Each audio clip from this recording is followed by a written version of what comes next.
Shalom Bapak Ibu Saudara sekalian. Kita berjumpa lagi dengan acara Manna Rema hari ini.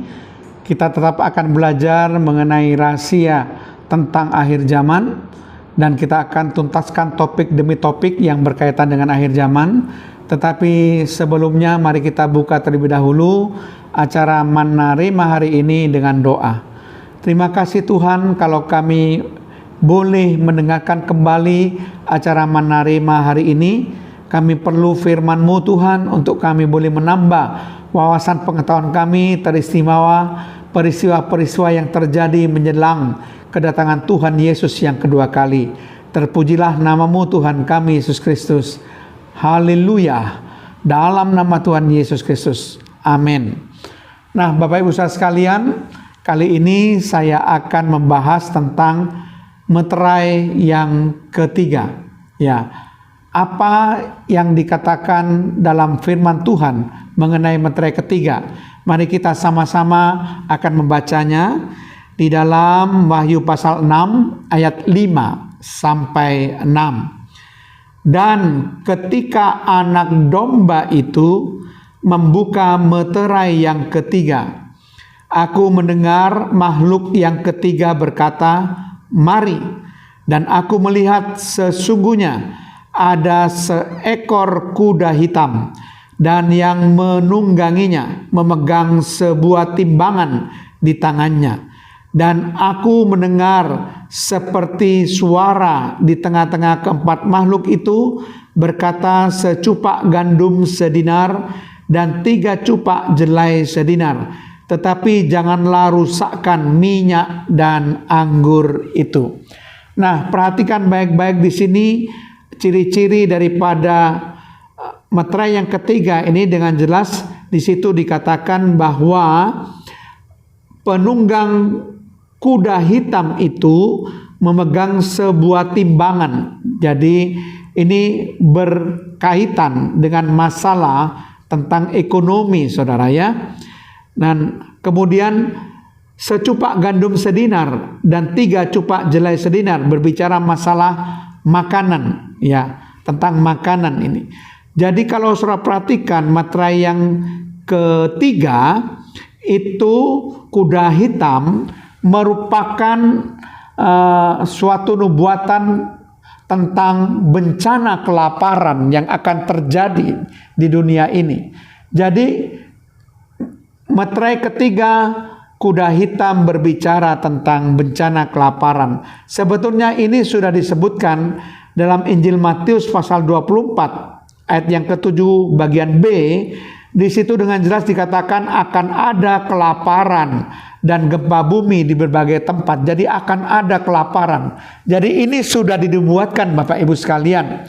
Bahkan dalam Markus 13 ayat yang ke-8 di situ ditegaskan juga, sebab bangsa akan bangkit melawan bangsa dan kerajaan melawan kerajaan, akan terjadi gempa bumi di berbagai tempat dan akan ada kelaparan. Kembali disebutkan, dan akan ada kelaparan. Semua itu barulah permulaan penderitaan menjelang zaman baru. Jadi di dalam Markus 13 ayat 8 dalam bahasa Indonesia disebutkan dan akan ada kelaparan. Tetapi kalau kita baca dalam Alkitab versi bahasa Inggris itu lebih lengkap lagi karena dikatakan akan ada kelaparan dan huru-hara, Bapak Ibu. Jadi karena setiap bencana kelaparan selalu disusul dengan huru-hara dan kekacauan, penjarahan di mana-mana sehingga rakyat menjadi ketakutan. Jadi penjual-penjual toko itu menjadi tidak aman.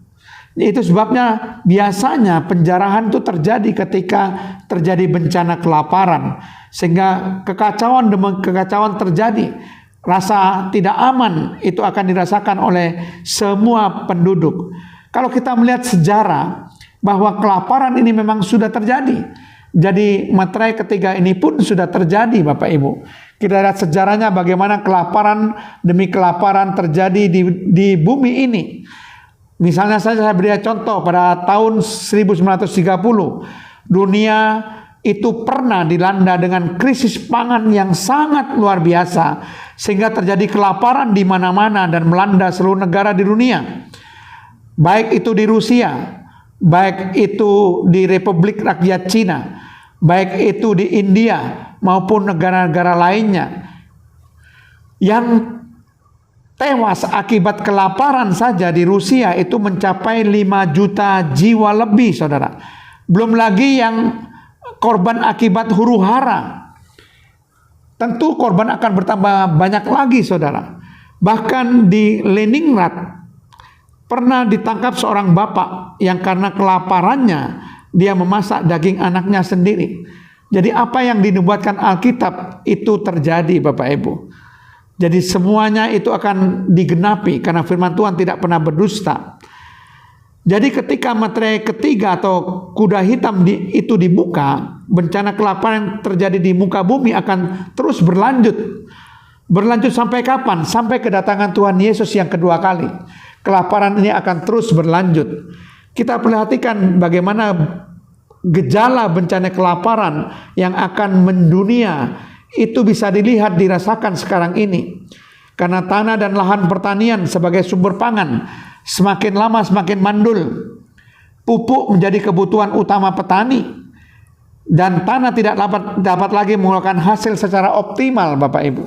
Demikian juga saudara, perhatikan lahan pertanian semakin hari semakin sempit dan semakin berkurang, digantikan dengan tempat tinggal, gedung-gedung pencakar langit. Ini menjadikan suatu dilema, saudara. Demikian juga pembalaan hutan semakin marak, sehingga bumi kehilangan hutan yang menjadi paru-paru bumi. Oksigen makin menipis.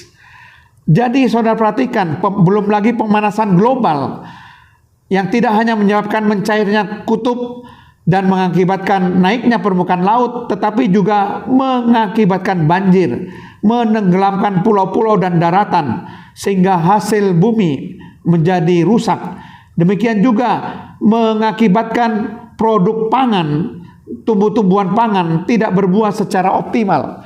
Jadi gejala ke arah kelaparan itu akan terus berlangsung, memang sudah tampak secara global, dan kita harus hati-hati dan mempersiapkan semuanya supaya kita bisa mempersiapkan diri ketika bencana kelaparan terjadi. Tetapi puji Tuhan, ada janji daripada firman Tuhan. Tadi sudah kita baca bahwa walaupun kondisi ekonomi begitu sulit dan terjadi kelaparan di mana-mana, tetapi orang-orang yang percaya itu akan dipelihara oleh Tuhan, yaitu dikatakan dengan minyak dan anggur tidak akan dirusakkan. Itu adalah orang-orang yang percaya, yang hidup dengan pimpinan Roh Kudus akan dipelihara oleh Tuhan. Amin. Terima kasih Tuhan kalau hamba-Mu menyampaikan kebenaran firman-Mu mengenai materai yang ketiga, yaitu kuda hitam ini, supaya kami sungguh-sungguh menjadi orang yang lebih lagi bersungguh-sungguh dan beribadah, supaya kami boleh dipelihara oleh Tuhan ketika bencana itu tiba. Terpujilah nama-Mu Tuhan. Kasih karunia daripada Allah Bapa, cinta kasih Allah Putra, serta persekutuan Allah Kudus memberkati dan menyertai kita semuanya, mulai sekarang dan sampai selama-lamanya. Dalam nama Tuhan Yesus Kristus. Haleluya. Amin.